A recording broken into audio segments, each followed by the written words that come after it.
الحمد للہ رب العالمین الصلاۃ والسلام علی رسولہ الکریم اما بعد فاعوذ باللہ من الشیطان الرجیم بسم اللہ الرحمن الرحیم۔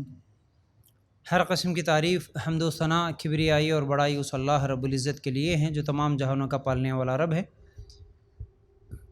اور اسی طرح اس کے آخری نبی محمد رسول اللہ صلی اللہ علیہ وسلم پر بے شمار درود و سلام۔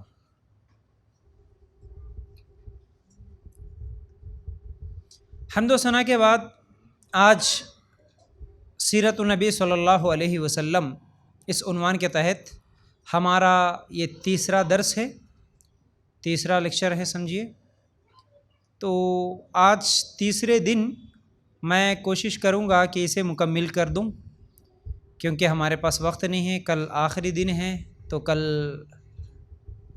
یہ ٹائم سے پہلے ہی ہمارا یہ 5 days کیمپ مکمل ہو جاتا، تو اس لیے کچھ مختصر سی باتیں اللہ کے رسول صلی اللہ علیہ وسلم کے تعلق سے آج بھی آپ لوگوں کے سامنے رکھوں گا۔ جیسا کہ ہم 2 دن سے سن رہے تھے اللہ کے رسول صلی اللہ علیہ وسلم کی پیدائش سے لے کر کہاں تک پہنچے ہم؟ مدینہ کو ہجرت کرنے تک اللہ کے رسول صلی اللہ علیہ وسلم ہجرت کے لیے نکلے اور مدینہ پہنچ گئے، وہاں تک سن لیے تھے، ٹھیک ہے نا؟ تو اللہ کے رسول صلی اللہ علیہ وسلم جیسے ہی مدینہ چلے گئے، اب اچھی طرح سننا آپ لوگاں، ٹھیک ہے، اچھی طرح یاد رکھ لینا۔ جیسے ہی پہنچے اللہ کے رسول صلی اللہ علیہ وسلم سب سے پہلے وہاں پر مسجد بنائے۔ مسجد بنانے کے بعد وہاں کے جو صحابہ تھے، جو لوگ مکہ سے گئے اور جو لوگ مدینہ میں پہلے سے تھے، ان لوگوں کو بھائی بھائی بنا دیے، کیونکہ مکہ سے جو لوگ گئے ہوئے تھے وہ سب کچھ چھوڑ کے گئے تھے نا، اپنا گھر جائیداد زمین، ان کے پاس کچھ بھی نہیں ہے۔ تو مدینہ کے ایک ایک صحابی کو بلائے کہ تم آؤ، اور تم مکہ والے صحابی تم آؤ، دونوں کو ملا دیے، اچھا آج کے بعد تم ان کے بھائی ہے۔ اب بھائی کا مطلب آپ ان کی جو بھی ضرورت ہے، جو بھی ذمہ داری ہے آپ کی ہے، ان کی دیکھ بھال آپ کر لینا، ٹھیک ہے۔ اس طرح ماشاءاللہ بھائی بھائی بنا دیے۔ اور اللہ کے رسول صلی اللہ علیہ وسلم جو مسجد تعمیر کرے، اب وہ مسجد نماز پڑھنے کے لیے بھی تھی، علم حاصل کرنے کے لیے بھی تھی، مشورے کرنے کے لیے بھی، ہر چیز کے لیے۔ صحابہ دن میں کام کرتے، رات کو آتے اللہ کے رسول صلی اللہ علیہ وسلم کے پاس بیٹھتے، علم حاصل کرتے، حدیثیں لکھتے، قرآن لکھتے، بہرحال اس طرح پھر مدینہ میں رہے تھے۔ اچھا، اتنی دیر ہم نبوی بول کے سنے، 4 نبوی 6 نبوی، یعنی نبی بننے کے بعد جتنے سال گزریں گے اس کو نبوی کہتے ہیں۔ اب ہجرت کرنے کے بعد جو سال گزریں گے اس کو ہجری کہتے ہیں، ٹھیک ہے۔ ہجرت کے بعد پہلی ہجری مطلب 1 سال ہوا، دوسری ہجری مطلب 2 سال ہوئے، تیسری ہجری 3 سال ہوئے، یعنی مدینہ جانے کے بعد جتنے سال ہوئے اس کو ہجری بولتے، ٹھیک ہے۔ تو اب اس حساب سے اللہ کے رسول صلی اللہ علیہ وسلم اور صحابہ مدینہ میں رہتے ہیں، تو مکے کے مشرکین کو پھر بھی بے چینی تھی، حالانکہ سب جتنے بھی ایمان لائے وہ سب چلے گئے، کچھ لوگ باقی تھے بہرحال، لیکن مکے کے مشرکین بہت تکلیف ہوتی تھی ان لوگوں کو، اور بہت زیادہ وہ لوگ یہاں بھی ستاتے تھے، تو مدینہ میں بھی ستانے کی وہ لوگ کوشش کر رہے تھے۔ اب اس لیے کیا کرے یہ لوگ مکے کے مشرک، اپن ایک دن مدینہ پہ حملہ کریں گے، سب مل کے مدینہ پہ حملہ کریں گے، اب ان لوگ جو بھی چلے گئے مسلمان ان کو وہاں پر ہم لوگ قتل کریں گے، یہ پلاننگ تھی۔ اس کے لیے وہ لوگ کیا کرے، ایک قافلہ تیار کرے، یعنی ایک بزنس جو تجارت کرنے کا قافلہ ہوتا ہے نا اونٹوں پہ، جیسا کہ میں خدیجہ رضی اللہ تعالیٰ عنہا کا واقعہ سناتے ہوئے آپ لوگوں کو سمجھایا تھا، تو ان کے پاس جو بھی بزنس کا سامان تھا کاروبار کا، وہ سب کاروبار کے لیے وہ لوگ بھیج دیے۔ کاروبار کرنے کے لیے پہلے ایک قافلہ بھیج دیے۔ کیوں بھیجے بولے تو ہم یہ جو بزنس کریں گے، کاروبار کریں گے، قافلے کو بھیج کے اب ہمارا مال جب بزنس میں لگے گا، اب اس سے جو بھی فائدہ آئیں گا تو اس فائدے کو، اس منافع کو ہم لوگ لے کے ہتھیار وغیرہ خرید کے اچھی جنگ کی تیاری کر کے مدینہ پہ حملہ کریں گے۔ یہ مکے کی مشرکین کی پلاننگ تھی۔ اللہ کے رسول صلی اللہ علیہ وسلم کو جب یہ بات معلوم ہوئی تو اللہ کے رسول کیا کرے، اچھا یہ لوگ قافلہ بھیج رہے، اور وہ قافلہ مدینہ کے راستے سے ہی گزرتا تھا، تو اللہ کے رسول بولے ہم اگر پہلے ہی جا کے یہ جو قافلہ آ رہا ان کے اوپر ہم لوگ حملہ کر دیں گے تو پھر ان کو بزنس کے لیے نہ پیسہ رہے گا، پھر وہ لوگ دوبارہ ہمارے اوپر حملہ کرنے کے لیے سوچ نہیں سکتے۔ اس سوچ سے اللہ کے رسول صلی اللہ علیہ وسلم کچھ صحابہ کو تیار کرے اس قافلے کو روکنے کے لیے، لیکن وہ لوگ الگ راستے سے نکل گئے۔ چلو واپسی میں تو ان کو پکڑیں گے یہ سوچے تھے، لیکن واپسی میں بھی ان لوگوں کو معلوم ہوا کہ ان کو، مکے کے مشرکین کو معلوم ہوا محمد صلی اللہ علیہ وسلم روکنے کی کوشش کر رہے ہیں، تو وہ لوگ کیا کرے، راستہ بدل کے، اور وہ جو قافلہ واپس آ رہا تھا اس سے پہلے ایک آدمی کو بھیج دیے مکہ، دیکھو ہم لوگوں کو بیچ میں روکنے کی کوشش ہو رہی، محمد صلی اللہ علیہ وسلم اور ان کے ساتھی ہم کو روکنے کی کوشش کر رہے۔ اب یہ بات جیسے ہی مکے کے مشرکین کو معلوم ہوئی، وہاں کے سردار کیا کرے، اچھا تو یہ لوگ اپنے قافلے کو روکنے کی کوشش کر رہے، اب یہ ہمارے لیے بہت بہترین موقع ہے، چلو ہم جا کے ابھی حملہ کر دیں گے۔ 1000 کا لشکر تیار کر کے کہ مکے کے مشرکین اب اللہ کے رسول صلی اللہ علیہ وسلم سے لڑنے کے لیے تیار ہو کے آئے۔ لیکن اللہ کے رسول صلی اللہ علیہ وسلم 1000 کے لشکر سے لڑنے کے لیے تیاری کرے کیا؟ نہیں، اصل میں اس قافلے کو پکڑنا، اس کو روک لینا، یہ اللہ کے رسول صلی اللہ علیہ وسلم کی پلاننگ تھی۔ اس لیے بغیر کسی جنگ کی تیاری کے 300 صحابہ مدینہ سے نکلے اور یہ لوگ 1000 کا لشکر لے کے پوری تیاری کے ساتھ آ کے مست ناچتے گاتے شراب پیتے ہوئے مزے میں اب ہم جا کے ان کو ختم کر دیں گے، بلکہ مکے کے مشرکین نکلے۔ اب اللہ کے رسول صلی اللہ علیہ وسلم جیسے نکلے، جب معلوم ہوا کہ یہ لوگ پوری تیاری کے ساتھ 1000 کا لشکر لے کے آ رہے، تو اللہ کے رسول صلی اللہ علیہ وسلم کو جیسے یہ بات معلوم ہوئی، اللہ کے رسول صلی اللہ علیہ وسلم بدر کے مقام پر جہاں پر رکے تھے اللہ تعالیٰ سے دعا کرتے ہیں۔ اس سے پہلے صحابہ سے مشورہ بھی کرتے ہیں، صحابہ دیکھو اب وہ لوگ تو پوری تیاری کے ساتھ آ رہے اور ہم ہیں صرف 300 ہے، اب 1000 کا لشکر کا مقابلہ کرنا ہے، کیا خیال ہے آپ کا؟ آپ کیا کریں گے؟ ڈر کے بھاگ تو نہیں جائیں گے؟ تو صحابہ کیا جواب دیے معلوم ہے؟ اے اللہ کے رسول صلی اللہ علیہ وسلم، ہم وہ جو موسیٰ کے ساتھی ہے، موسیٰ کے جو صحابہ تھے موسیٰ علیہ السلام کے زمانے کے، ہم ان کی طرح نہیں ہیں کہ وہ لوگ بولے تھے اے موسیٰ تمہارا رب دونوں جا کے لڑ لو، تم لوگ جیت گئے تو ہم آتے بول کے بولے، ہم ویسے لوگ نہیں ہیں۔ اے اللہ کے رسول، جسم میں خون کا آخری خطرہ جب تک باقی رہے گا ہم ضرور لڑیں گے دشمنوں سے، ہم آپ کی حفاظت کریں گے، چلو ہم پیچھے ہٹنے والے نہیں ہیں۔ اور اللہ کے رسول صلی اللہ علیہ وسلم بدر کے مقام پر اللہ تعالیٰ سے دعا کرتے ہیں، سجدے میں گرتے ہیں، روتے ہیں، گڑ گڑا کے اللہ تعالیٰ سے رو کے دعا کرتے ہیں، اللہ آج صرف ایک مٹھی بھر جماعت ہے، اللہ صرف 300 لوگ ہیں آج تیرا نام لینے والے، پوری دنیا میں مسلمان صرف 300 ہیں، اللہ صرف تیرا نام لینے والے آج 300 ہے، یہ مٹھی بھر جماعت ہے، اللہ اگر یہ آج قتل ہو گئے، اگر یہ آج مارے گئے تو پھر دنیا میں تیرا نام لینے والا کوئی باقی نہیں رہے گا، اللہ تو مدد فرما۔ اللہ کے رسول بہت رو رہے تھے، بہت دعا کر رہے تھے۔ ابو بکر صدیق رضی اللہ تعالیٰ عنہ آتے ہیں، کہتے ہیں اللہ کے رسول رونے کی ضرورت نہیں ہے، انشاءاللہ اللہ تعالیٰ کی مدد آئے گی۔ پھر اس کے بعد جیسے ہی اللہ تعالیٰ اعلان کر دیا، اللہ تعالیٰ اللہ کے رسول صلی اللہ علیہ وسلم کے لیے مدد بھیج دیا۔ کیسی مدد؟ فرشتوں کو بھیج دیا اللہ تعالیٰ، فرشتوں کے ذریعے سے اللہ تعالیٰ مدد کروایا۔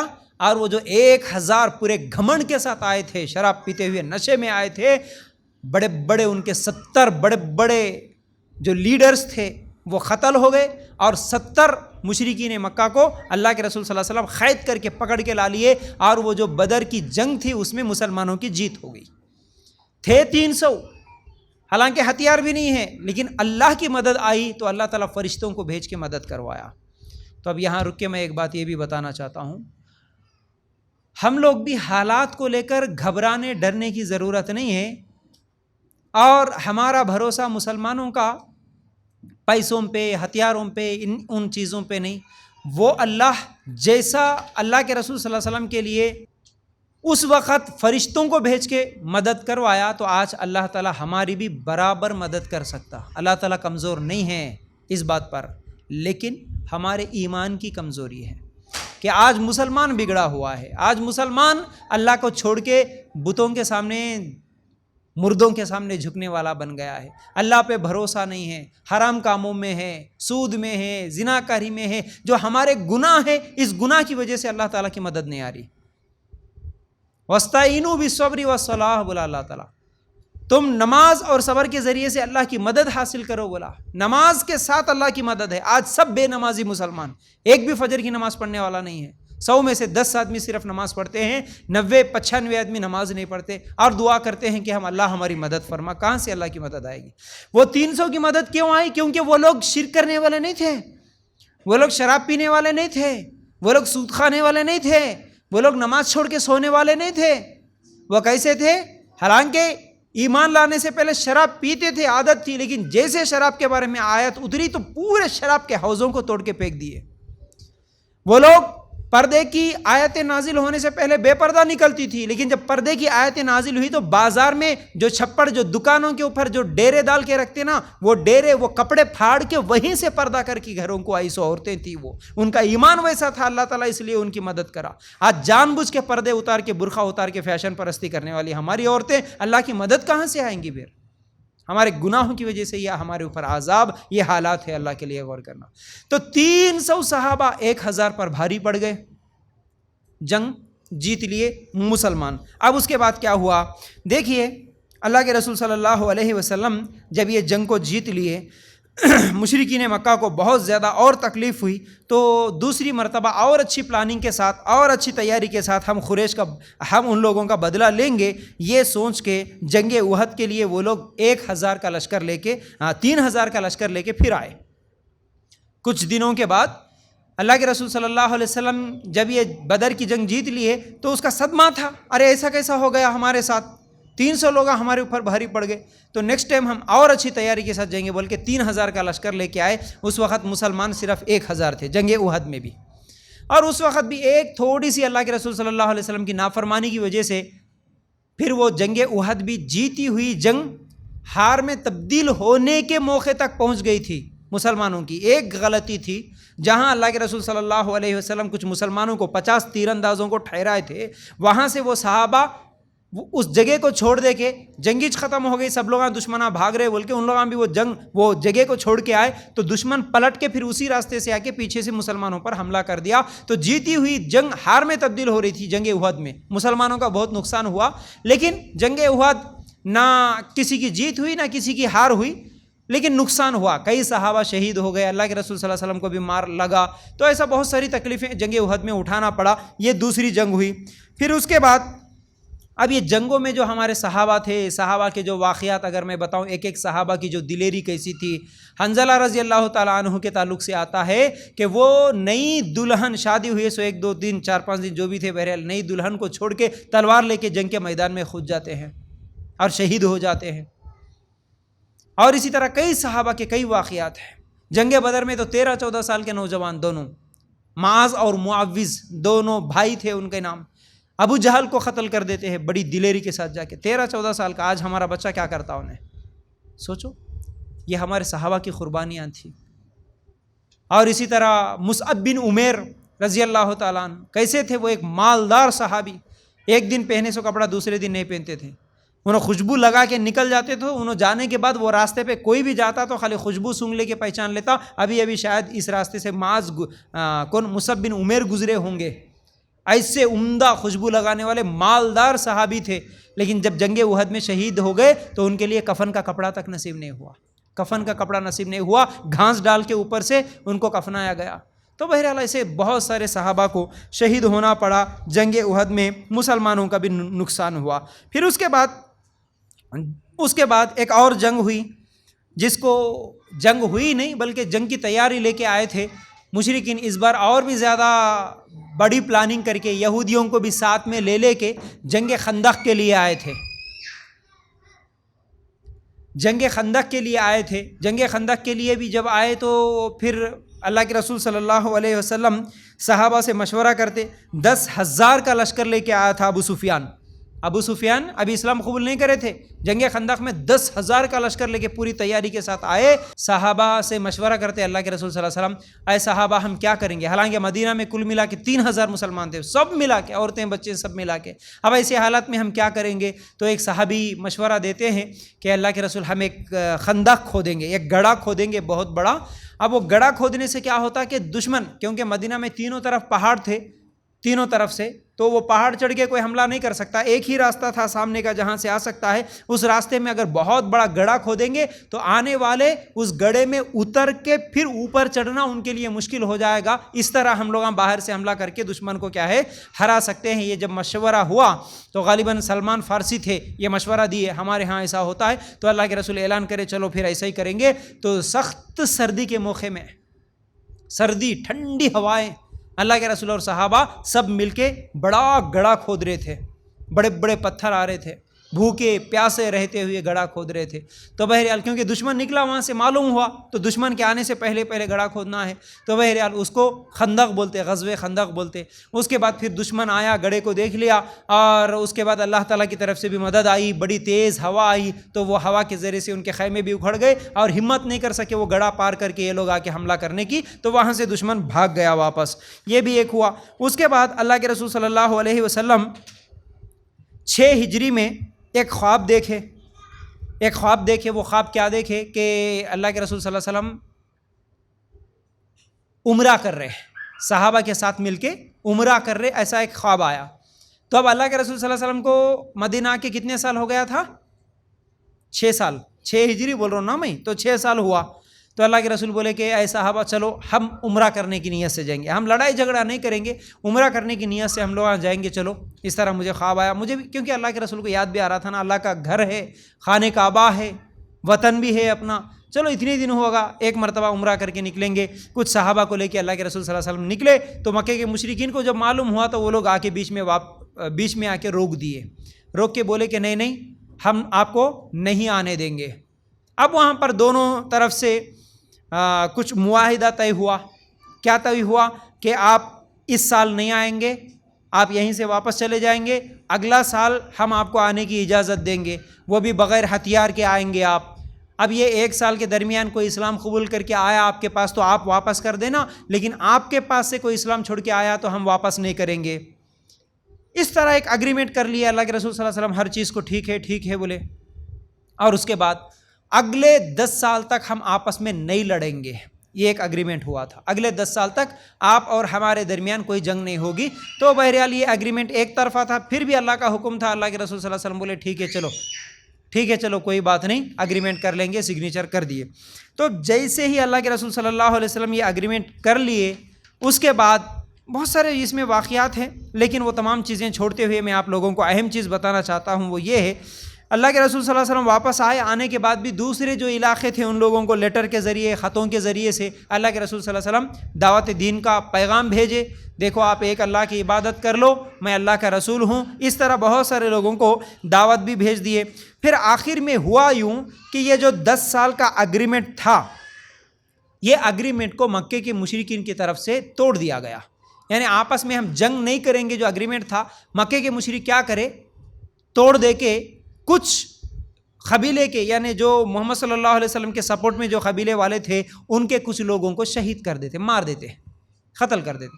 اب جیسے ہی یہ بات اللہ کے رسول صلی اللہ علیہ وسلم کو معلوم ہوئی, اب یہ 8 ہجری کا واقعہ ہے. 6 ہجری میں کیا بولا, خندق ہوا. اس کے بعد اب یہ 8 ہجری کا واقعہ ہے کہ 8 ہجری میں یہ لوگ جب معاہدہ توڑ دیے, 10 سال تک جنگ نہیں ہوگی بولے, لیکن یہ لوگ کچھ اللہ کے رسول صلی اللہ علیہ وسلم کے سپورٹ کرنے والے قبیلوں کو قتل کر دیے. تو پھر اللہ کے رسول صلی اللہ علیہ وسلم بولے کہ چلو یہ لوگ تو معاہدہ توڑ دیے, اب ہم خاموش نہیں بیٹھیں گے. اتنے میں کئی لوگ اسلام قبول کر چکے تھے, کیونکہ اسلام بڑھتے جا رہا تھا نا. اب مدینہ آئے جب سے, جنگ بدر میں 300 تھے, جنگ احد میں 1000 تھے, اس کے بعد پھر جنگ خندق کے موقع تک تقریباً 3000 مسلمان تھے. لیکن اب 2 سال کے اندر یعنی 8 ہجری تک 10,000 لشکر تیار ہوا اللہ کے رسول صلی اللہ علیہ وسلم کے پاس. 10,000 خالی مرد لشکر کو تیار کر کے اللہ کے رسول صلی اللہ علیہ وسلم بولے یہ لوگ معاہدہ توڑ دیے, اب ہم خاموش نہیں بیٹھیں گے, چلو اب ہم ان کے اوپر حملہ کریں گے. کن کے اوپر؟ مکے کے مشرکین پر. مدینہ سے اللہ کے رسول صلی اللہ علیہ وسلم ایک کیپٹن, ایک سردار کی حیثیت سے نکلے, 10,000 کی لشکر کو ساتھ میں لے کے نکلے. لیکن اللہ کے رسول صلی اللہ علیہ وسلم کوئی گھمنڈ کرتے ہوئے, اکڑتے ہوئے, تکبر سے نہیں نکلے. اللہ کے رسول صلی اللہ علیہ وسلم 10,000 کی لشکر لے کے جیسے ہی نکلے, ابو سفیان کو معلوم ہوا, جو کہ بہت زیادہ اسلام کی مخالفت, اللہ کے رسول صلی اللہ علیہ وسلم کی دشمنی کرتا تھا. اب وہ دوڑتے ہوئے بھاگ کے آیا اور اللہ کے رسول صلی اللہ علیہ وسلم کے پاس, ابو بکر صدیق رضی اللہ تعالیٰ عنہ اور عمر رضی اللہ تعالیٰ عنہ اور علی رضی اللہ تعالیٰ عنہ کے پاس, سب کے پاس پھرا معافی مانگنے کے لیے. ہم سے غلطی ہو گئی, معاہدہ ہم لوگ توڑ دیے, صحیح بات ہے, ہم اس بات کو مانیں گے, لیکن آپ حملہ کرنے کے لیے مت آؤ. لیکن اللہ کے رسول صلی اللہ علیہ وسلم اور صحابہ بات نہیں کرے. پھر آخر میں جب اس کو اللہ کے رسول صلی اللہ علیہ وسلم کے پاس سامنے آیا تو اللہ کے رسول صلی اللہ علیہ وسلم چہرہ پھیر لیے. پھر نبی کریم صلی اللہ علیہ وسلم نے کہا صبح تک ٹائم لو, اگر اسلام قبول کر لو تو اللہ تعالیٰ تمہارے غلطیوں کو معاف کر دے گا. تو پھر صبح تک ٹائم لیے. اللہ کے رسول صلی اللہ علیہ وسلم کے پاس صبح آ کے ابو سفیان جو ہے وہ اسلام قبول کر لیتے ہیں.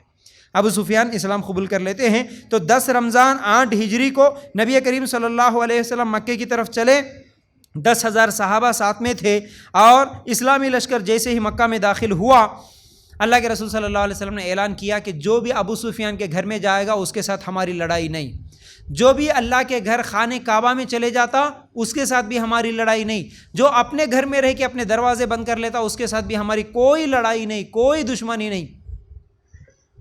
اور مکہ میں جیسے ہی داخل ہوئی، اللہ کے رسول صلی اللہ علیہ وسلم نے تو کہا، اے لوگو، خانہ کعبہ میں جا کے اللہ کے رسول صلی اللہ علیہ وسلم نے کہا، اے لوگو، کیا امید کرتے ہو تم، کیا سوچتے ہو؟ صحابہ تو بول رہے تھے، اللہ کے رسول آج تو ہمارا بدلہ لینے کا دن ہے، 10,000 کی لشکر لے کے ہم لوگ آ گئے، ہمارے کو 2700 لوگوں کو ہم ایک ایک کو پکڑ کے کاٹ دیں گے، ایک ایک کو پکڑ کے قتل کر دیں گے۔ بولے اللہ کے رسول صلی اللہ علیہ وسلم بولے نہیں، سب کو معاف کر دیا اللہ کے رسول صلی اللہ علیہ وسلم، جو سامنے آ کے میرے سے لڑنا چاہتا اسی کے ساتھ میری لڑائی ہے۔ حالانکہ اللہ کے رسول صلی اللہ علیہ وسلم کو اس وقت تمام وہ واقعات یاد تھے نا، بلال رضی اللہ تعالیٰ عنہ کو بلال رضی اللہ تعالیٰ عنہ کو 2700 آدمی، عثمان رضی اللہ تعالیٰ عنہ کو 2700 آدمی، اور خود اللہ کے رسول صلی اللہ علیہ وسلم کی بیٹی کو جو کہ حمل سے تھی، تیر مارا ایک دشمن، تو جس کی وجہ سے وہ بھی شہید ہو گئی۔ پھر اسی طرح حمزہ رضی اللہ تعالیٰ عنہ کو یہی جنگ احد میں، حمزہ رضی اللہ تعالیٰ عنہ، عمر رضی اللہ تعالیٰ عنہ، دو ایک ساتھ اسلام قبول کرے نا، وہ جنگ احد میں چاچا کا بھی شہید ہونا پڑا حمزہ رضی اللہ تعالیٰ عنہ کو۔ حالانکہ ان کے انتقال کے بعد وہ ہندا نام کی جو مکے کی مشرکہ تھی، وہ آ کے حمزہ رضی اللہ تعالیٰ عنہ کا پورا جسم سینہ چیر دیتی ہے۔ ایسے خطرناک لوگاں تھے بہرحال، ایسے تمام لوگاں، ان لوگاں کرے سو حرکتیں، سگے چچا کو مار دیے سو، سگی بیٹی کو مار دیے سو، ساتھیوں کو مار دیے سو، ان لوگوں کو شہید کرے سو، ان لوگوں کو ستائے سو، پورے دشمنان سامنے ہیں۔ اللہ کے رسول جا کے اگر ان لوگوں کو سب کو قتل کر دیتے تب بھی انصاف تھا، تب بھی انصاف تھا، لیکن اللہ کے رسول کیا بولے؟ سب کو معاف کر دے رہا ہوں میں، کیا امید رکھتے ہیں میرے سے؟ مکے کے مشرکین بھی وہی بولے، ہم تو امید وہی رکھیں گے جیسے یوسف علیہ السلام اپنے بھائیوں کے ساتھ کرے تھے، یہی امید ہم کو آپ سے ہے۔ مطلب یوسف علیہ السلام بھی اپنے بھائیوں کو معاف کر دیے تھے نا، تو وہی امید ہے اللہ کے رسول۔ تو پھر اللہ کے رسول صلی اللہ علیہ وسلم بھی سب کو معاف کر دیے، سب کو معاف کر دیے۔ پھر اس کے بعد اللہ کے رسول صلی اللہ علیہ وسلم وہاں پر 19 دن تھے۔ کہاں پر؟ ذرا جواب دو سب لوگ۔ مکہ میں 19 دن تھے۔ خانہ کعبہ میں جو بتوں کو رکھ کے یہ لوگ پوجا کر رہے تھے، پورے بتوں کو وہاں سے ہٹا دیے۔ پھر 19 دن میں جو بھی ہدایت کرنا تھا، جو بھی اللہ سے ڈرنے کی باتیں، جو بھی نماز کے جو بھی ہدایت کرنا تھا، اہم مسائل جو بھی بولنا تھا، 19 دن اللہ کے رسول صلی اللہ علیہ وسلم مکہ میں رہ کے ان لوگوں کو بتائے۔ پھر اس کے بعد 19 دن کے بعد اللہ کے رسول صلی اللہ علیہ وسلم واپس آ گئے۔ واپس کہاں آ گئے؟ مدینہ آ گئے۔ یہاں پر بہت ساری باتیں ہیں، ایک ایک بات دل کو چھو جانے والی باتیں ہیں، کتنے واقعات ہیں، آپ کبھی پڑھو۔ سیرت کی بک کا نام کوئی بتا سکتے؟ کوئی ایک اچھی سیرت النبی صلی اللہ علیہ وسلم کی بک کا نام، جو لوگ آپ لوگوں کو جو معلوم ہے سیرت کی کتاب کا، کوئی ایک نام بتاؤ، کوئی ایک نام بتاؤ، کوئی مشہور کتاب جو جس کتاب کو پڑھنے سے ہمارے نبی صلی اللہ علیہ وسلم کی پوری زندگی لکھی ہوئی ہے، ایسی کوئی کتاب کا نام معلوم ہے آپ کو؟ جی ہاں؟ نہیں، پوری زندگی جیسے لکھی ہوئی ہے، نہیں معلوم کسی کو؟ کبھی نہیں پڑھے اس کا مطلب؟ معلوم ہوتا تو پڑھتے تھے، تو پڑھے ہی نہیں، تو اس لیے نہیں معلوم ہے۔ تو یاد رکھو، اسی لیے تھوڑا اسلام کے قریب آ جاؤ میری ماں بہنوں، اسلام کے قریب آؤ، نبی کے سنتوں کے، نبی کی سیرت، نبی کی زندگی کے قریب آؤ تھوڑا۔ کتنی دن دنیا بول کے دنیا کے پیچھے بھاگتے، کتنی کتابیں پڑھے ہوں گے آج تک تم، انٹر پہنچے، 10th پہنچے، ڈگری کرنے والے کتنے اسٹوڈنٹس ہیں، کتنی سائنس کی کتابیں پڑھ دیے ہوں گے، کتنی انگلش کی کتابیں پڑھ دیے ہوں گے، ہاں، کتنی میتھمیٹکس کی کتابیں پڑھ دیے ہوں گے، کتنے سوشل کی کتابیں پڑھ دیے ہوں گے، سوشل میں کتنے لوگوں کی ہسٹریاں پڑھ دیے ہوں گے آپ، گاندھی کا، امبیڈکر کا، آئنسٹین کا، اس کا اس کا بول کے کتنے لوگوں کی زندگیاں پڑھ دیے ہوں گے آپ لوگ۔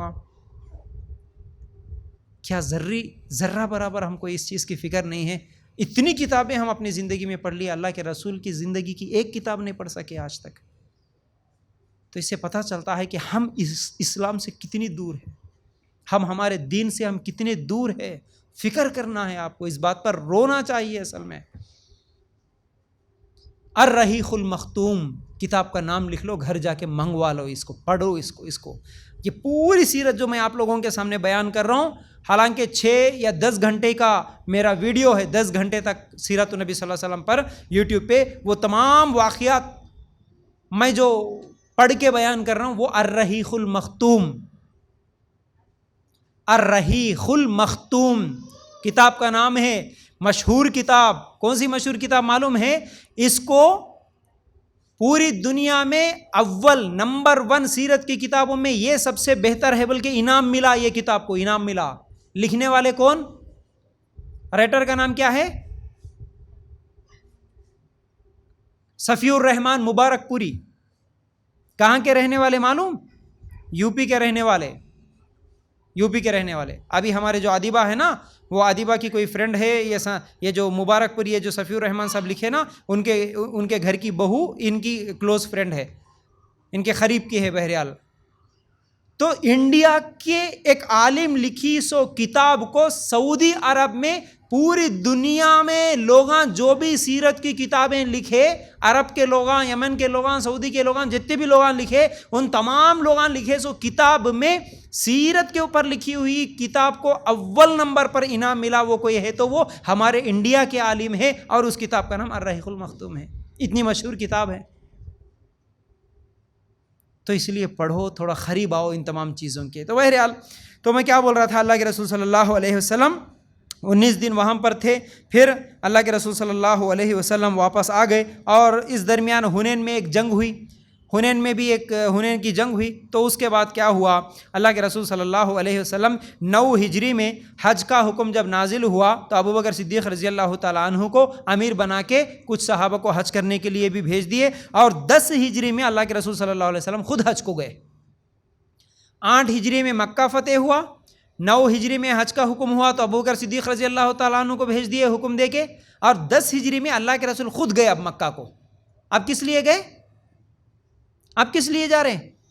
حج کرنے کے لیے۔ اللہ کے رسول صلی اللہ علیہ وسلم حج کرنے کے لیے جا رہے 10 ہجری میں، ٹھیک ہے۔ تو پورے قافلے اب حج کے دوران سب اب وہاں پر معلوم ہو گیا نا، پورا ریولیوشن آ گیا، سب لوگوں کو معلوم ہو گیا کہ یہ جو اسلام ہے، سب لوگ اسلام میں چلے جا رہے، جنگ جیت لیے اور مکہ فتح ہو گیا۔ آس پاس کے جتنے قبیلے تھے الگ الگ علاقے کے، سب لوگ آتے گئے، مکہ فتح ہوتے ہی سب لوگ اسلام قبول کر رہے، آ رہے اسلام قبول کر رہے۔ یا تو دوسرے لوگوں کے اوپر سنو باتیں مت کرو، بعد میں جواب دیتا ہوں، بول رہا ہوں نا، آپ آپس میں باتیں کیوں نہیں لکھے تو چھوڑ دو، بعد میں جواب دیتا ہوں، آپ سوال کر لو، ٹھیک ہے۔ تو اب ہوا 8 ہجری میں جیسے ہی مکہ فتح ہوا، پورے قبیلے آتے ہوئے اسلام قبول کرتے گئے، اسلام قبول کرتے ہوئے گئے، کیونکہ ان کے پاس 2 ہی آپشنز تھے، یا تو ٹھیک ہے کہ ہم اسلام قبول کر لیں گے خوشی سے، یا نہیں تو ڈر تھا ان لوگوں کو کہ کوئی ایک حکومت آ رہی ہے، ریولیوشن آیا نا پورا، یہ عرب کے بارے میں کوئی جانتا ہی نہیں تھا، ان کو کوئی پہچانتا نہیں تھا، لیکن عرب میں سے ہی ایک نبی نکلے اور ایک صحابی ان کے ساتھیاں کچھ نکلے اور پورا فتح کر رہے۔ ابھی مدینہ بھی ان کے کنٹرول میں آ گیا، مکہ بھی ان کے کنٹرول میں آ گیا، ہاں۔ تو اس طرح لوگ کیا ہے آتے ہوئے اسلام قبول کر رہے تھے۔ اب ایک ایک کر کے جب 10 ہجری میں اللہ کے رسول صلی اللہ علیہ وسلم خود حج کو گئے تو اس وقت 1,24,000 لوگ سن رہے تھے حج کا خطبہ۔ ابھی دیکھو 8 ہجری صرف 2 سال پہلے 10,000 کا لشکر لے کے گئے، اب 2 سال کے بعد کتنے لوگ جمع ہو گئے، دیکھو کتنے لوگ اسلام قبول کرے، 1,24,000 لوگ اس وقت موجود تھے۔ اللہ کے رسول صلی اللہ علیہ وسلم وہاں پر خطبہ دیے، بہت ساری نصیحتیں کرے، یہ اسی کو حجۃ الوداع کا خطبہ بولتے ہیں ہم، حجۃ الوداع۔ حج کے موقع پر اللہ کے رسول صلی اللہ علیہ وسلم بہت سارے احکامات بتائے، مسلمانوں تم مل کے رہو، تمہارا مال، تمہاری عزتیں ایک دوسرے پر حرام ہے، ہاں یہ تمام چیزیں جو بھی بتانا تھا، بیویوں کے حقوق بتائے، غلاموں کے تعلق سے، نماز کے تعلق سے، بہت ساری نصیحتیں جو کرنا تھا اللہ کے رسول صلی اللہ علیہ وسلم کرے، وہ الگ سے ایک خطبہ ہے۔ بہرحال یہ بھی میرا ایک لیکچر ہے یوٹیوب پہ موجود ہے، حجۃ الوداع کا خطبہ۔ اس خطبے میں اللہ کے رسول کیا کیا بولے وہ چیزیں میں الحمدللہ بیان کیا تھا۔ تو بہرحال پھر اللہ کے رسول صلی اللہ علیہ وسلم مدینہ کو واپس آ گئے، مدینہ کو پھر واپس آ گئے۔ اب مدینہ کو واپس آنے کے بعد اللہ کے رسول صلی اللہ علیہ وسلم کے پاس مکہ اور مدینہ دو تو پورے مسلمانوں کے ہاتھوں میں ہے، تو اللہ کے رسول صلی اللہ علیہ وسلم اب دوسرے علاقوں کو بھی صحابہ کو بھیجنا شروع کرے۔ کئی علاقوں کو خط لکھ کے بھیجے بادشاہوں کو، اور اللہ کے رسول صلی اللہ علیہ وسلم معاذ رضی اللہ تعالیٰ عنہ کو. معاذ، اللہ اکبر، یہ ایک ایسے صحابی ہے ماشاءاللہ جن کو اللہ کے رسول صلی اللہ علیہ وسلم یمن کی طرف بھیج رہے تھے. اور میں دعوت دین کے تعلق سے جب نیا نیا پڑھ رہا تھا، میں خود اس دعوت دین کے کام کو شروع کرا تھا، تو یہ حدیث اس وقت میں پہلی مرتبہ پڑھا تو مجھے بہت بہت بہت اچھا لگا. اسی کو فالو کرنے کے لیے ابھی تک بھی میں کوشش کرتا ہوں، اور اسی نام سے بھی مجھے زیادہ بہت محبت تھی، اس لیے میرا پہلا بیٹا اس کا نام میں نے معاذ رکھ دیا. یہ معاذ وہ صحابی ہے جن کو اللہ کے رسول صلی اللہ علیہ وسلم نے کہا تھا کہ اے معاذ میں تم سے محبت کرتا ہوں. حالانکہ ہم بولنا ہماری ضرورت ہے، ہمارے ایمان کی نشانی ہے کہ اللہ کے رسول ہم آپ سے محبت کرتے ہیں، ہم اللہ کے رسول سے محبت کریں گے تو جنت میں جائیں گے. لیکن جس سے محبت کرنا ہمارے اوپر فرض ہے، وہی محبت اگر کسی سے بول دے کہ میں تم سے محبت کرتا ہوں، اس کی خوش نصیبی کا کیا کہنا. تو اے معاذ میں تم سے محبت کرتا ہوں. تو بہرحال وہ معاذ رضی اللہ تعالیٰ عنہ جن کو اللہ کے رسول صلی اللہ علیہ وسلم یمن کی طرف بھیج رہے، کیا بولتے ہوئے بھیجے معلوم ہے؟ اے معاذ جانا یمن کی طرف، اور وہاں کے لوگوں کو سب سے پہلے لا الہ الا اللہ کی دعوت دینا. اگر وہ اس بات کو مان لیے، یعنی عبادت کے لائق صرف ایک اللہ ہے، اللہ کے علاوہ کوئی حقیقی معبود نہیں، پھر اس کے بعد ان کو بولنا محمد رسول اللہ، محمد صلی اللہ علیہ وسلم اللہ کے رسول ہے. پھر اس کے بعد ان کو دعوت دینا 5 ٹائم نماز تمہارے اوپر فرض ہے.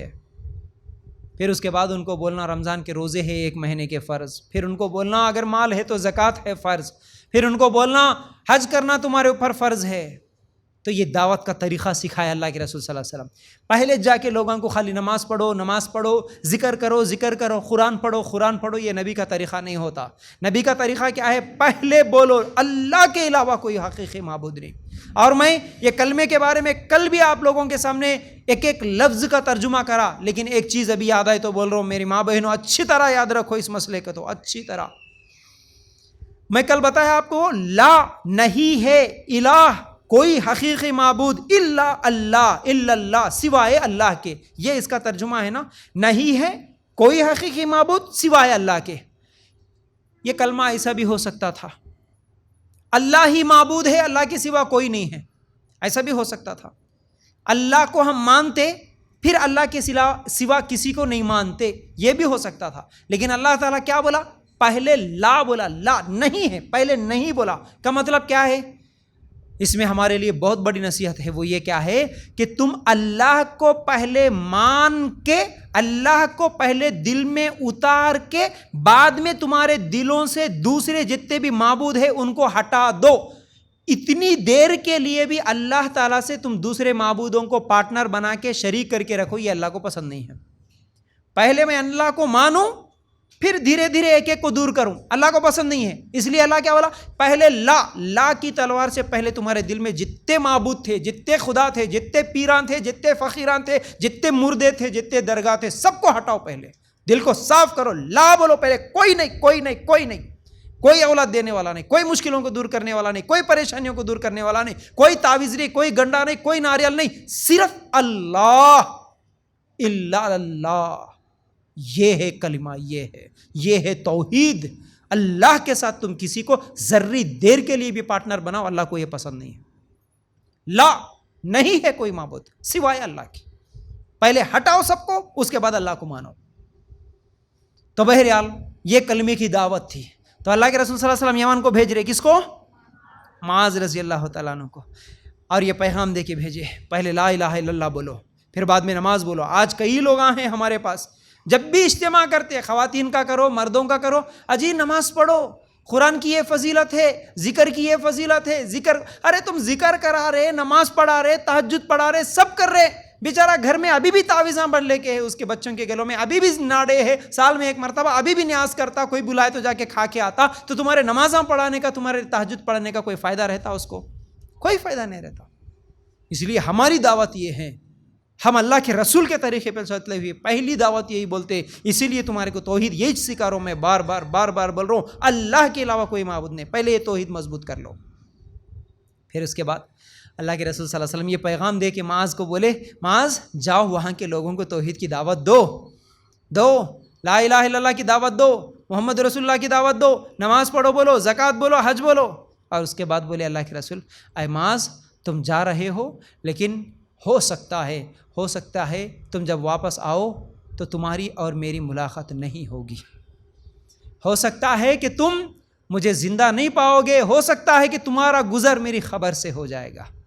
اللہ کے رسول صلی اللہ علیہ وسلم معاذ کو بولے، معاذ ہو سکتا ہے یہی ہماری آخری ملاقات ہوگی۔ معاذ رضی اللہ تعالیٰ عنہ کی آنکھوں میں آنسو آ گئے، اللہ کے رسول ایسے موقع پر مجھے وہاں بھیج رہے ہو اور ایسی باتیں کر رہے ہو، اللہ کے رسول میں نہیں جاؤں گا۔ معاذ رضی اللہ تعالیٰ عنہ جب یہ بات بولے تو اللہ کے رسول نے کہا کہ اے معاذ، ہمارا مشن اول ہے، آپ میرے ساتھ مل کے رہنا یہ نہیں ہے اہم یہ ہے کہ اللہ کا پیغام، اللہ کا دین پوری دنیا میں پہنچنا، یہ اہم ہے۔ اصل میں مجھے اللہ تعالیٰ اسی کام کے لیے بھیجا، اب میں جا رہا ہوں تو پھر اس کام کو آگے بڑھانا تمہاری ذمہ داری ہے، یہ پیغام دے رہے تھے اللہ کے رسول۔ معاذ جاؤ، جا کے پہلے توحید کی دعوت دو۔ اللہ اکبر۔ اللہ کے رسول صلی اللہ علیہ وسلم معاذ رضی اللہ تعالیٰ عنہ کو یمن کی طرف بھیجتے، روتے ہوئے آنکھوں سے آنسو نکل رہے، لیکن اللہ کے رسول صلی اللہ علیہ وسلم کی یہ صحابی اب انکار بھی تو نہیں کر سکتے، جا رہے دعوت دین کے کام کے لیے۔ پھر اس کے بعد اللہ کے رسول صلی اللہ علیہ وسلم معاذ رضی اللہ تعالیٰ عنہ کے بھیجنے کے بعد ایک مرتبہ ایک جنازے میں شریک ہوئے تھے۔ جنازے سے واپسی پر اللہ کے رسول صلی اللہ علیہ وسلم کے سر میں درد شروع ہوا۔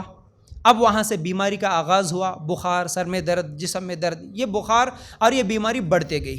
تو 7 دن پہلے اللہ کے رسول صلی اللہ علیہ وسلم عائشہ رضی اللہ تعالیٰ عنہ کے گھر کو چلے جاتے ہیں۔ اس وقت اللہ کے رسول کی 11 بیویاں تھیں۔ اللہ کے رسول تمام بیویوں سے اجازت لیتے ہیں اور کہتے ہیں کہ مجھے عائشہ رضی اللہ تعالیٰ عنہ کے گھر پہ رہنا ہے، کیا آپ کی طرف سے اجازت ہے؟ جب تمام بیویوں نے اجازت دے دی تو عائشہ رضی اللہ تعالیٰ عنہ کے گھر پہ پہنچ جاتے ہیں، اور صرف 5 دن پہلے الگ الگ مختلف کنوؤں کا پانی لے کے اللہ کے رسول صلی اللہ علیہ وسلم غسل بھی کرتے ہیں، اور بیماری اور تکلیف بڑھ بھی رہی تھی، سر پہ پٹی بھی بندھی ہوئی تھی۔ اللہ کے رسول صلی اللہ علیہ وسلم ایسے حالت میں بھی کئی چیزوں کا لوگوں کو نصیحت کرتے ہیں، اے لوگو الصلاۃ الصلاۃ الصلاۃ۔ آخری 4 دن پہلے بھی بولے الصلاۃ کا مطلب کیا ہے؟ لوگوں نماز نماز نماز نماز قائم کرنا، نماز قائم کرنا، نماز نہیں چھوڑنا۔ اللہ کے رسول صلی اللہ علیہ وسلم بار بار یہ تاکید کر رہے تھے۔ پھر اس کے بعد اللہ کے رسول صلی اللہ علیہ وسلم اب ایسی بیماری یعنی انتقال سے 4 دن پہلے 5 دن پہلے بھی کیا بول رہے تھے؟ اے لوگو، صحابہ کے سامنے بول رہے تھے، اے لوگو، اگر میں دنیا میں اتنے دنوں میں تم میرے ساتھ تھے، اگر میں کسی کو کچھ پیسے دینا باقی ہے، اگر کسی کو کوئی چیز ادھار ہے، یا کسی کو میں نے کوئی تکلیف دی ہے، کسی کو میں مارا ہے، کسی کو میں کچھ بولا ہے، تو آج میں حاضر ہوں، میرا جسم حاضر ہے، میرے پاس جو ہے میں دینے کے لیے تیار ہوں، میرے ساتھ بدلہ لے لینا، ابھی بدلہ لے لینا۔ یہ بات کیوں بولے اللہ کے رسول صلی اللہ علیہ وسلم؟ ہم کبھی ایسی بات کرتے کسی سے؟ ہم معافی مانگنے کے لیے بھی تیار نہیں ہوتے جی، غلطیاں کر کے، لیکن وہ اللہ کے رسول ہیں، جنت میں سب سے پہلے جانے والے، جنت کا دروازہ کھلوانے والے تمام نبیوں کے سردار ہے۔ لیکن بات کیسی ہے؟ دیکھو اخلاق کیسے ہے، کیا بول رہے ہیں؟ میں اپنے آپ کو پیش کر رہا ہوں، جس کے اوپر میں جو بھی ظلم کیا ہوں گا، اگر کسی کو بدلہ لینا ہے تو آ جاؤ بدلہ لے لو۔ اور حالت کیسی ہے؟ بیماری کی حالت ہے، بخار میں ہے، تکلیف ہے جسم میں۔ عائشہ رضی اللہ تعالیٰ عنہ سے تو بول بھی رہے تھے، اے عائشہ مجھے ایسا لگ رہا ہے جیسے میرا دل کٹ رہا ہے۔ وہ جو یہودی عورت ایک مرتبہ زہر ملا کے کھلائی تھی اللہ کے رسول صلی اللہ علیہ وسلم کو، تو بولے کہ وہ یہودی عورت جو زہر ملائی اس کا اثر اب ہو رہا، مجھے ایسا لگ رہا کہ میرا دل کٹ رہا ہے، میرا کلیجہ کٹ رہا ہے۔ عائشہ، اللہ کے رسول صلی اللہ علیہ وسلم تکلیف میں تھے، لیکن پھر بھی کیا بولے؟ میں اپنے آپ کو یہاں پر پیش کرتا ہوں، جو بھی بدلہ لینے والا ہے آ کے بدلہ لے لے۔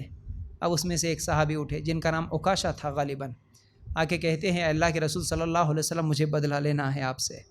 کیا بولے؟ کہ مجھے بدلہ لینا ہے۔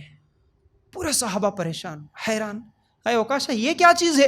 علی رضی اللہ تعالیٰ عنہ غالباً اٹھے، بولے کہ اے اللہ کے رسول آپ اجازت دیں گے میں اس سے بات کر لوں؟ اور اس صحابی کو بول رہے اے عکاشہ اللہ کے رسول کی حالت تو دیکھ رہے ہیں نا، تم ایسی حالت میں تم بدلہ لینے کی بات کر رہے، کون سا بدلہ لینا ہے؟ اس بدلے کے بارے میں، اس بدلے کے بدلے میں تم جو بھی لینا چاہ رہے اللہ کے رسول صلی اللہ علیہ وسلم سے بدلہ، میں اپنے جسم کو پیش کرتا ہوں، تم کو جو کرنا ہے کر لو، میں مار کھانے کے لیے تیار ہوں، میں سزا بھگتنے کے لیے تیار ہوں، میں تیار ہوں، مجھے بتاؤ۔ اللہ کے رسول کیا بولے؟ اے علی، تم دنیا میں تو میرا بدلہ لے سکتے، لیکن آخرت کے دن اگر اللہ تعالیٰ پکڑ لیا تو کیا تم بدلہ دے سکتے؟ نہیں، ہٹو وہاں سے۔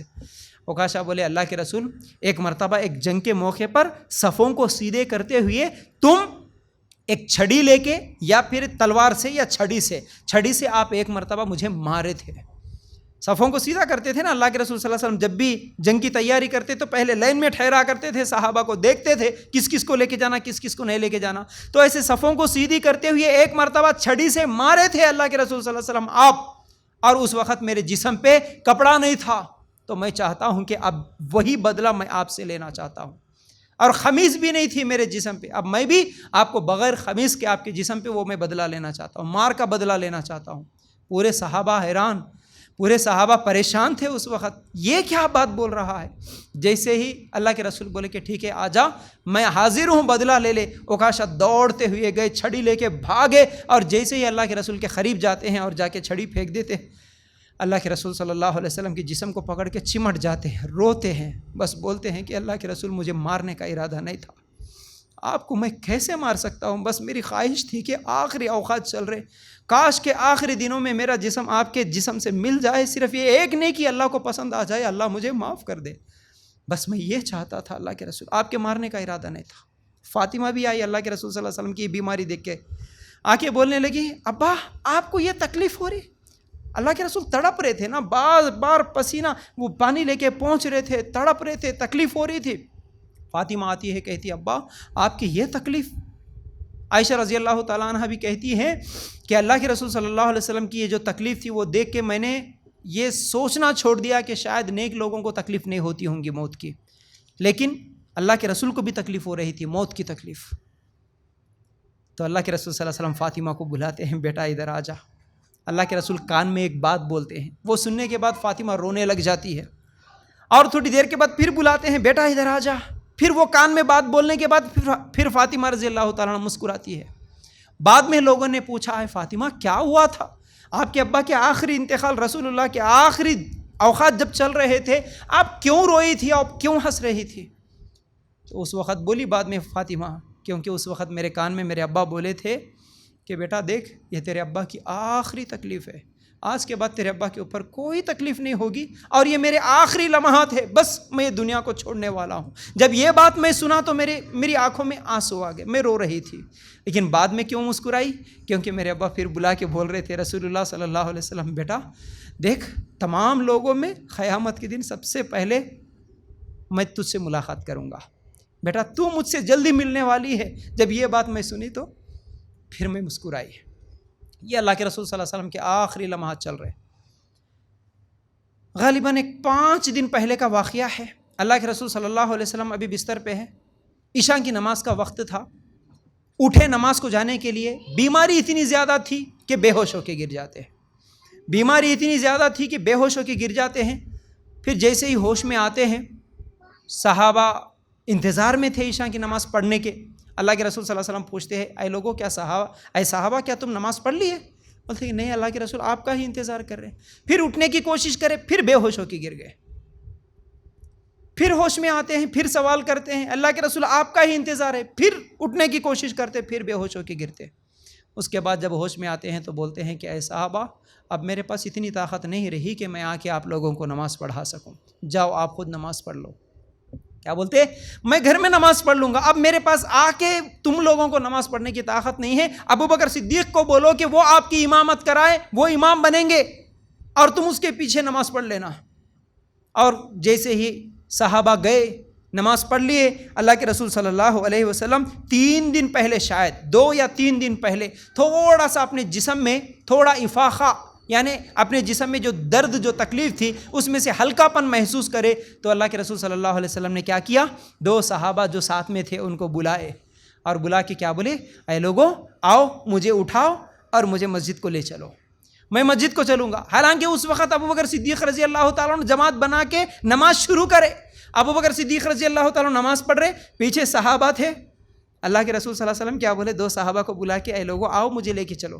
2 صحابہ آئے, کندھوں پہ ہاتھ رکھے اللہ کے رسول صلی اللہ علیہ وسلم. عائشہ رضی اللہ تعالیٰ عنہ کہتی ہیں کہ میں دیکھ رہی تھی میرے حجرے سے نکلے اللہ کے رسول اور مسجد میں جا رہے تھے, لیکن حالت ایسی تھی کہ میرے نبی صحیح 2 قدم اپنے زمین پہ رکھ بھی نہیں پا رہے تھے, دونوں پیر زمین پہ گھسیٹتے ہوئے جا رہے تھے. اسی حالت میں 2 صحابہ کے کندھوں پہ ہاتھ رکھ کے اللہ کے رسول مسجد میں گئے, اور صحابہ جیسے ہی اللہ کے رسول کو آتے ہوئے دیکھے، ابو بکر صدیق رضی اللہ تعالیٰ عنہ پیچھے ہٹنے کی کوشش کرے، اللہ کے رسول اشارہ کرے، اے ابو بکر بیٹھ جاؤ بیٹھ جاؤ، تھوڑی دیر کے لیے سوچو، آپ تھوڑا محسوس کر کے دیکھو کیا منظر تھا ہوگا، صحابہ پیچھے، اکیلے ابو بکر سامنے، اور اللہ کے رسول صلی اللہ علیہ وسلم کو لے کے جا کے ابو بکر صدیق رضی اللہ تعالیٰ عنہ کے بازو میں بٹھا دیا گیا۔ اب اللہ کے رسول نماز پڑھ رہے، بازو میں بیٹھ کے ابو بکر صدیق نماز پڑھ رہے، اور ابو بکر صدیق رضی اللہ تعالیٰ عنہ کو دیکھ کے پیچھے صحابہ نماز پڑھ رہے۔ میری ماں بہنوں، اگر ذرہ بھی ہم کو اللہ کے رسول سے محبت ہے، یہ جھنڈے لگانا، نبی کا نام آئے تو چوم لینا، میلاد منانا، جھولنا، پکارنا، یہ محبت نہیں ہوتی۔ اگر محبت سچی ہے تو اللہ کے رسول آخری اوقات میں پیروں کو گھسیٹتے ہوئے بھی گئے، ایسی بیماری میں بھی نماز نہیں چھوڑے۔ اگر تم بھی سچی محبت کرنے والی ہے تو اتنی بیماری میں بھی ارے میرے نبی کی طریقے پر میں چلوں گی بول کے ایسی بیماری رہے تو بھی نماز نہیں چھوڑنا، یہ ہوگی پھر سچی محبت۔ نبی کے طریقے پہ چل کے دکھاؤ، یہ ہوگی سچی محبت۔ صرف زبان سے دعوے کریں گے، صرف کھیر پوریاں کھائیں گے، میٹھے بنا کے شربتاں بنا کے کھائیں گے نبی کے نام پر، یہ محبت نہیں ہوتی۔ نبی کی محبت ہے اگر سچی تو نبی جو عمل بتائے، جیسا کرنے کے لیے بولے ویسا کرو، یہ ہوگی سچی محبت۔ تو اللہ کے رسول صلی اللہ علیہ وسلم نماز پڑھائے اور پھر آگے۔ اس کے بعد اللہ کے رسول صلی اللہ علیہ وسلم کے گھر میں حالت یہ تھی، اتوار کی رات تھی، آخری رات، صحابہ آ رہے اللہ کے رسول صلی اللہ علیہ وسلم کو دیکھنے کے لیے آ رہے۔ عائشہ رضی اللہ تعالیٰ عنہ کے گھر میں حالت کیا تھی؟ سب لوگ آ کے دیکھنے کی وجہ سے، چھوٹے چھوٹے حجرے تھے نا جی، وہ چھوٹے، ہمارے جیسے بڑے بڑے کمرے نہیں تھے۔ اللہ کا اتنا دیا ہوا ہمارے پاس مال، اتنے عالیشان بنگلے ہمارے، اتنے ڈیکوریشن، اتنے نرم نرم صوفے، اتنے لائٹنگاں، سب کچھ ہے، اس کے باوجود ہم اللہ کے نافرمان، اللہ کے دین سے کوئی لینا دینا نہیں، کوئی عمل نہیں ہمارا۔ لیکن اللہ کے رسول کا گھر کیسا، چھوٹا حجرہ، چھوٹا کمرہ۔ عائشہ رضی اللہ تعالیٰ عنہ اگر لیٹ جاتی، اللہ کے رسول رات کو تہجد پڑھنے کے لیے اٹھتے تو جب سجدے میں جاتے تو اشارہ کرنا پڑتا عائشہ، ایسا لیٹ جاتی، ایسا پیروں کو مارتے اللہ کے رسول۔ عائشہ رضی اللہ تعالیٰ عنہ پیروں کو سمیٹ لیتی تو وہاں سجدہ کر سکتے تھے اللہ کے رسول، اتنا چھوٹا کمرہ تھا۔ ایک آدمی سو گیا تو دوسرے آدمی کو نماز پڑھنے کی جگہ نہیں، اللہ کے رسول کا گھر یہ، اور سب لوگ صحابہ جمع ہو گئے تو اندھیرے کی وجہ سے اللہ کے رسول صلی اللہ علیہ وسلم کا چہرہ نہیں نظر آ رہا تھا۔ عائشہ رضی اللہ تعالیٰ عنہ کو کسی نے مشورہ دیا کہ دیکھو سب لوگ جمع ہونے کی وجہ سے چہرہ نہیں نظر آ رہا، کوئی چراغ ہی سلگا دو۔ عائشہ رضی اللہ تعالیٰ عنہ کہتی ہے کہ گھر میں چراغ میں تیل ڈالنے کے لیے نہیں ہے، بازو میں پڑوسن تھی کوئی یہودی عورت، اس کے پاس جا کے تیل ادھار لے کے آتے اللہ کے رسول صلی اللہ علیہ وسلم۔ پھر اللہ کے رسول صلی اللہ علیہ وسلم ایسی ہی تکلیف میں تھے، وہاں پر ایک صحابی عبد الرحمن ان کا نام تھا، مسواک کر رہے تھے، اللہ کے رسول ان کی طرف دیکھتے، اشارہ کرتے، عائشہ رضی اللہ تعالیٰ عنہ دیکھتی، اچھا اللہ کے رسول ان کو دیکھ رہے، ان کی مسواک کو دیکھ رہے، تو بولتی ہے اللہ کے رسول کیا آپ کو مسواک کرنا ہے؟ تو بولتے ہاں، اشارہ کرتے اللہ کے رسول۔ یعنی اللہ کے رسول صلی اللہ علیہ وسلم کے پاس آخری لمحات میں اتنی بھی طاقت نہیں تھی کہ اپنی زبان سے بول کے اے عائشہ مجھے مسواک کرنا ہے، بولنے کی بھی طاقت نہیں تھی۔ پھر مسواک لے کے عائشہ رضی اللہ تعالیٰ عنہ خود چبا کے اللہ کے رسول صلی اللہ علیہ وسلم کو مسواک بھی کراتی ہیں۔ پھر اس کے بعد عائشہ رضی اللہ تعالیٰ عنہ کہتی ہیں کہ آخری دن جو تھا اس وقت آخری لمحات تھے، اللہ کے رسول صلی اللہ علیہ وسلم ہاتھ اٹھا کے آسمان کی طرف اشارہ کرتے ہوئے یہ دعا کر رہے تھے، اے اللہ مجھے اپنے ساتھیوں کے ساتھ ملا دے، اے اللہ ان انبیاء کے ساتھ، اے اللہ ان صدیقین کے ساتھ، اے اللہ ان شہداء کے ساتھ، اللہ مجھے بھی تو میرے گناہوں کو معاف کرتے ان کے ساتھ میری بھی ملاقات کروا دے۔ بس اتنا بولنا تھا۔ اللہ کے رسول صلی اللہ علیہ وسلم کا جو ہاتھ اوپر اٹھا ہوا تھا وہ نیچے گر گیا اور اللہ کے رسول صلی اللہ علیہ وسلم کی روح قبض ہو جاتی۔ صحابہ کہتے ہیں کہ ہم جس دن اسلام قبول کرے اس سے بڑی خوشی کا دن ہمارے لیے نہیں تھا، اور جس دن اللہ کے رسول صلی اللہ علیہ وسلم کا انتقال ہوا اس سے بڑا غم کا دن ہمارے لیے کوئی نہیں تھا، اس سے بڑا غم کا دن کوئی نہیں تھا۔ کیوں نہ ہو اس سے بڑا غم کا دن؟ صحابہ تو اپنے بچوں سے زیادہ محبت کرتے تھے، اپنی بیویوں سے زیادہ محبت کرتے تھے، اپنے شوہروں سے زیادہ محبت کرتے تھے اللہ کے رسول صلی اللہ علیہ وسلم سے، تو وہ نبی ہی نہ رہے تو کیا حالت گزری ہوں گی ہمارے صحابہ پر؟ پورے حیران پریشان روتے ہوئے۔ عمر رضی اللہ تعالیٰ عنہ جیسے بہادر صحابی بھی جو اسلام قبول کرنے کے بعد کیسا اعلان کرے نا، کیا بول کے آئے تھے وہ مدینہ جاتے وقت؟ سب لوگ چھپ چھپ کے جا رہے تھے، لیکن یہ ہمت والے صحابی تھے نا، کیا بول کے آئے؟ جو عورت یہ چاہتی ہے کہ بیوہ بنے وہ اس کے شوہر کو بھیج دے مجھے روکنے کے لیے، جس کی ماں چاہتی ہے کہ اس کا بیٹا قتل ہو جائے وہ آ کے مجھے روکنے کے لیے کوشش کرے، ایسا اعلان کر کے ہمت والے صحابی ہمت سے نکلے تھے۔ لیکن حالت یہ تھی جس دن اللہ کے رسول صلی اللہ علیہ وسلم کا انتقال ہوا تلوار لے کے پھر رہے تھے، کیا بول کے کہ میرے نبی نہیں مرے، میرے نبی کو اگر کوئی بولیں گا کہ مر گئے میں اس کی گردن اڑا دوں گا۔ یہ محبت تھی اللہ کے رسول صلی اللہ علیہ وسلم سے، یہ سوچ نہیں سکتے تھے کہ اللہ کے رسول مریں گے کیسے، انتقال کیسے ہوگا اللہ کے رسول کا۔ نہیں، میرے نبی گئے صرف موسیٰ علیہ السلام جیسا ملاقات کے لیے گئے تھے، میرے نبی بھی گئے صرف ملاقات کے لیے، آئیں گے ابھی میرے نبی، یہی ہوش میں، یہی خیال تھا، کچھ سمجھ میں نہیں آ رہا تھا۔ ابوبکر صدیق رضی اللہ تعالیٰ عنہ نہیں تھے قریب میں، بعد میں ان کو معلوم ہوا تو دوڑتے ہوئے آئے۔ ابوبکر صدیق رضی اللہ تعالیٰ عنہ آئے، اللہ کے رسول صلی اللہ علیہ وسلم کی جہاں پر لاش تھی آتے ہیں اور چہرے کو بوسہ دیتے ہیں، اور اس کے بعد باہر نکل کے، کیونکہ عمر رضی اللہ تعالیٰ عنہ تلوار لے کے باہر ٹھہرے ہوئے گھوم رہے، ان سے کون بات کرے، ان کے ساتھ بات کرنے، ان کو سمجھانے کی ہمت کس کے پاس ہے؟ ابوبکر صدیق ہی تھے جو آ کے سمجھا سکتے تھے۔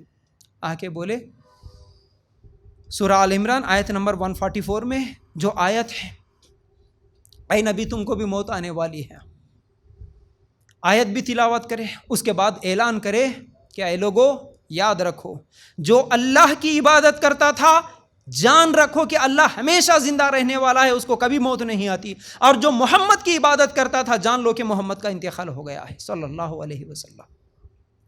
آج بھی مسلمان یہ سمجھتا ہے کہ نبی نہیں مرے، نبی کا انتقال نہیں ہوا، نبی کو مر گئے نہیں بولنا، نبی کو پردہ کر گئے بولنا، ایسے باتیں بولتے ہیں نا، سب جھوٹے، غلط عقیدہ ہے۔ اللہ کے رسول صلی اللہ علیہ وسلم کا انتقال نہیں ہوا اگر سمجھتے ہیں تو صحابہ کیوں رو رہے تھے؟ پھر فاطمہ کیوں رو رہی تھی؟ صحابہ غمزدہ کیوں تھے اگر اللہ کے رسول نہیں مرے، انتقال نہیں ہوا تو؟ اللہ تعالیٰ قرآن میں کیوں اعلان کر رہا ہے کہ اے نبی تم کو بھی مرنا ہے، انک میت و انہم میتون، تم سے پہلے جتنے لوگ ہیں ان سب کو مرنا ہے اور تم کو بھی مرنا ہے۔ تو ابوبکر صدیق رضی اللہ تعالیٰ عنہ کے جب یہ بولے کہ اللہ ہمیشہ زندہ رہنے والا اور اللہ کے علاوہ سب کو موت آنے والی ہے، اور یہ آیت تلاوت کر کے بولے، عمر رضی اللہ تعالیٰ عنہ کہنے لگے کہ اللہ، یہ آیت تو کئی دن پہلے ہی نازل ہوئی، یہ سب تو ہم جانتے ہیں، لیکن یہ کیا ہو گیا کہ مجھے یاد ہی نہیں رہا۔ اب جیسے ہی مجھے یہ بات میرے کانوں میں پہنچی کہ نبی کا انتقال ہو گیا، یقین کرنا میرے لیے بہت مشکل تھا، ایسا لگا کہ میرے پیروں میں وہ طاقت ہی نہیں رہی میرے جسم کو اٹھانے کی، بس میں ایک دیوار کو ٹیکا لگا کہ میں گر پڑا۔ بس پورے صحابہ رو رہے، حیران پریشان ہیں سب لوگ۔ اللہ کے رسول صلی اللہ علیہ وسلم کا پھر سب لوگ آتے ہیں، اس کے بعد دیکھتے ہیں، چلے جاتے ہیں، پھر اس کے بعد مردوں نے نماز پڑھی، اس کے بعد عورتوں نے بھی جنازے کی نماز پڑھی، بچے بھی نماز پڑھے۔ اللہ کے رسول صلی اللہ علیہ وسلم کو جہاں انتقال ہوئے اسی جگہ پر دفنایا گیا، اسی جگہ پر اللہ کے رسول صلی اللہ علیہ وسلم کو عائشہ رضی اللہ تعالی عنہا کے حجرے میں دفنایا گیا، اور صحابہ کی حالت تو وہی غم میں تھی۔ حالت یہ تھی بلال رضی اللہ تعالیٰ عنہ، کیونکہ بہت زیادہ قریب تھے نا بلال رضی اللہ تعالیٰ عنہ، اللہ کے رسول صلی اللہ علیہ وسلم کے بہت زیادہ چہیتے محبت کرنے والے صحابہ میں سے۔ جب اذان کا وقت آیا، بلال رضی اللہ تعالیٰ عنہ سے بولا گیا کہ اے بلال، اذان کا وقت ہوا، بولو اب اذان دو۔ بلال رضی اللہ تعالیٰ عنہ انکار کر دیا، نہیں میں اب اذان نہیں دے سکتا، میں اذان نہیں دے سکتا۔ کیوں نہیں اذان دیں گے؟ اے بلال چلو اٹھو، نماز کا ٹائم ہوا، انتظار کر رہے ہیں ہم لوگ۔ بولے کہ میں جب بھی اذان دیتا ہوں اللہ اکبر اللہ اکبر، اشہد ان لا الہ الا اللہ، اشہد ان محمد الرسول اللہ۔ مطلب کیا ہے؟ اللہ سب سے بڑا ہے، اللہ کے علاوہ کوئی حقیقی معبود نہیں ہے، میں یہ گواہی دیتا ہوں، اور میں یہ گواہی دیتا ہوں کہ محمد رسول اللہ صلی اللہ علیہ وسلم اللہ کے سچے رسول ہے۔ میں جب بھی اذان دیتا ہوں میرے نبی کو میں مسجد میں دیکھتا ہوں، اور میں جب بھی بولتا ہوں اشہد ان محمد رسول اللہ، میرے سامنے نبی ہوتے، میں اشارہ کرتے ہوئے بولتا ہوں یہی وہ میرے نبی ہے، اس نبی کے علاوہ کوئی سچا رسول نہیں ہے۔ میں گواہی دیتا ہوں کہ یہ رسول ہے جو سچے رسول ہے اللہ کی۔ میں اب اذان دوں گا، میرے نبی سامنے نہیں ہے، میں کیسے بول سکتا ہوں؟ میں کس کی طرف اشارہ کر سکتا ہوں کہ یہ میرے نبی ہے؟ لوگ ہم بولے کہ نہیں بلال تم ہی اذان دینے والے تھے نا، ہمت کرو، چلو اٹھو اذان دو۔ لوگوں کی زبردستی کی وجہ سے بلال رضی اللہ تعالیٰ عنہ اٹھے، جیسے بولے اللہ اکبر اشہد ان لا الہ الا اللہ۔ جب اشہد ان محمد رسول اللہ بول رہے تھے تو دیکھ رہے میرے نبی سامنے نہیں ہے، بے ہوش ہو کے گر جاتے. یہ صحابہ کی حالت تھی. تو میں آپ لوگوں کے سامنے وہ کیفیات بیان نہیں کر سکتا. میں وہ تمام چیزیں آپ لوگوں کے سامنے نہیں بیان سکتا. میں اپنے آپ کو کتنا بھی کنٹرول کر کے آپ لوگوں کے سامنے کچھ چیزیں بتانا چاہتا ہوں. بس جو میں نے بتایا اس چیز کو آپ سمجھیے, محسوس کیجئے اس چیز کو. وہ نبی جو صرف میرے لیے نہیں آئے, تمہارے لیے نہیں آئے, پوری کائنات کے لیے رسول بنا کر بھیجے گئے, وہ نبی اکیلے تھے. 3 دن پہلے ہم سنے وہ نبی اکیلے تھے. 40 سال کی عمر میں نبوت ملی. وہاں سے کیا سوچے, کیا تکلیف اٹھائے, کتنی محنت کرے, کتنی غریبی, کتنے صحابہ کو شہید کر لیے, کتنے دوستوں کو چھوڑنا پڑا جنگوں میں, چاچا کو شہید ہونا پڑا, بیٹیوں کو شہید ہونا پڑا, کتنے لوگوں کے گالیاں کھائے, کتنے لوگوں کے مار کھائے, ہمارے لیے کتنا دعا کرے, رو رو کے زندگیاں گزار دی اللہ کے رسول صلی اللہ علیہ وسلم. جب سے نبوت ملی تب سے لے کے 40 سال سے لے کے 63 سال تک اللہ کے رسول صلی اللہ علیہ وسلم کبھی عیش و آرام کی, ایک سکون کی, چین کی زندگی نہیں گزارے. صرف ہمارے لیے فکر کرے, ہمارے لیے, آپ کے لیے فکر کرے, آپ کے لیے, آپ جنت میں جانا, اس سوچ میں اللہ کے رسول صلی اللہ علیہ وسلم کی پوری زندگی گزارے. آپ جہنم کی آگ سے بچنا, اس سوچ میں اللہ کے رسول صلی اللہ علیہ وسلم پوری اپنی زندگی لگا دیے. تو پھر اس نبی کے لیے آپ کیا کر رہے ہیں اور میں کیا کر رہا ہوں؟ اس اللہ کے دین کو, اس مشن کو پورا کرنے کے لیے اللہ کے رسول اپنی زندگی کے 23 سال لگا دیے. تو پھر اس مشن کو آگے بڑھانے کے لیے آپ کی اور میری کیا کوشش ہے؟ میں کوشش کرنا تو دور, میں خود نبی کے طریقے کو پسند نہ کروں, میں اللہ کے دین کو آگے بڑھانا تو دور, مجھے نبی کا طریقہ ہی پسند نہیں ہے, نبی کی زندگی معلوم نہیں ہے, نبی کے بچے بچیوں کے نام نہیں معلوم ہے. یہ مسلمانیت ہے. ایسے حالات سے اگر زندگی گزاریں گے تو پھر کل قیامت کے دن اللہ کے رسول کے پاس جا سکتے ہیں؟ کون سا چہرہ لے کے جا سکتے ہیں آپ؟ اللہ کے رسول, میں بھی مسلمان تھی, مجھے بھی جامع کوثر پلاؤ بول کے بولنے کا کوئی منہ ہے, کوئی چہرہ ہے ہمارا؟ تو اس لیے بس یہ دنیا جیسا چل رہی ان کے ساتھ ہم بھی چلیں گے, سب لوگ جیسا کر رہے ہم بھی ویسا کریں گے بول کے اس دھوکے کے ساتھ زندگی گزاریں گے نا میری ماں بہنوں. بس 70-80 سال کی زندگی ہے, یہ ختم ہو جائے گی. مرنے کے بعد کی اصل زندگی شروع ہوگی, پھر وہاں ہوگا اصل فیصلہ. تو یاد رکھو, اس دھوکے سے نکلو, اس دھوکے سے نکلو. اب تو کم از کم سچی توبہ کر لو, اب تو کم از کم سچے مسلمان بن کے قرآن و سنت کے مطابق عمل کرتے ہوئے زندگی گزاریں گے انشاءاللہ. اور اللہ کے رسول کی اس دین کو جو لائے ہوئے اللہ تعالیٰ کا بھیجا ہوا یہ دین ہر مسلمان تک پہنچے, اس کی کوشش کریں گے انشاءاللہ.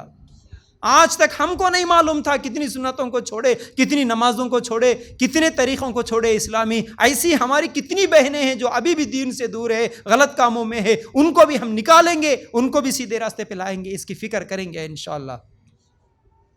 یاد رکھو, یہ الفرقان فاؤنڈیشن اللہ کے فضل و کرم سے پچھلے 10 سال سے یہاں پر چل رہا ہے.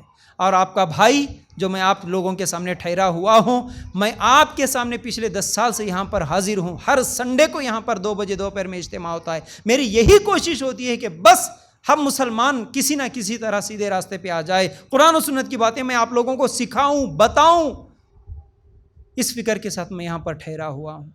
تو آپ اگر ہمارا ساتھ دیں گے, آپ ساتھ میں رہیں گے, ہم آپ کو سکھائیں گے, آپ کے ذریعے سے اور لوگوں کو ہدایت ملے گی. اس طرح کل قیامت کے دن ہم یہ تو بول سکتے ہیں, اللہ تیرے نبی تو جتنی مشکل اٹھائے, تیرے نبی کے ساتھی جتنی تکلیفیں اٹھائے, سمیہ تو شہید ہو گئی, لیکن اللہ اتنی بڑی قربانی تو نہیں دیے. لیکن ہم تیرے دین کو پہنچانے کے لیے کسی کو اجتماع میں تو بلائے, کسی کو اجتماع میں لائے, کسی کے گھر میں اجتماع کروائے, تھوڑا پیسہ خرچ کرے تیرے دین کو بلند کرنے کے لیے, تھوڑا وقت نکالے, تھوڑے تیرے نبی کی کتابیں سیرت کی پڑھے, اللہ تیرا کلام پڑھے. کچھ تو بھی رہنا ہمارے اعمال میں, ہم یہ کرے اللہ تیرے دین کے لیے. سمیہ جتنا کری اتنا تو نہیں کرے, اسما جتنا کری اتنا تو نہیں کرے, عائشہ جتنا کری اتنا تو نہیں کرے, لیکن اللہ اتنا تو کرے. ایسا بولنے کے لیے کچھ ہے ہمارے پاس؟ اگر ہے تو ٹھیک ہے اور اس کو آگے بڑھاؤ, اگر نہیں ہے تو توبہ کر لو, اللہ کے دین کو پھیلانے کی کوشش کرو. یہ مت سوچو کہ فیاض بھی اکیلے کر لیں گے, یا آپ کے مسجد کے مولانا صاحب کر لیں گے, کوئی عالم صاحب کر لیں گے, کوئی کر لیں گے. ہماری ذمہ داری نہیں ہے, ذمہ داری آپ کی بھی ہے اور میری بھی ہے. اپنے اپنے دائرے میں رہتے ہوئے اس دین کو, قرآن و سنت کی دعوت کو عام کرنا ہم سب کی ذمہ داری ہے. تو بہرحال اب زیادہ نہ بولتے ہوئے میں میری اس بات کو یہیں پر ختم کرنا چاہتا ہوں۔ یہ 3 دن میں مختصر کر کے شارٹ کٹ میں اللہ کے رسول صلی اللہ علیہ وسلم کی سیرت میں آپ لوگوں کے سامنے بیان کیا۔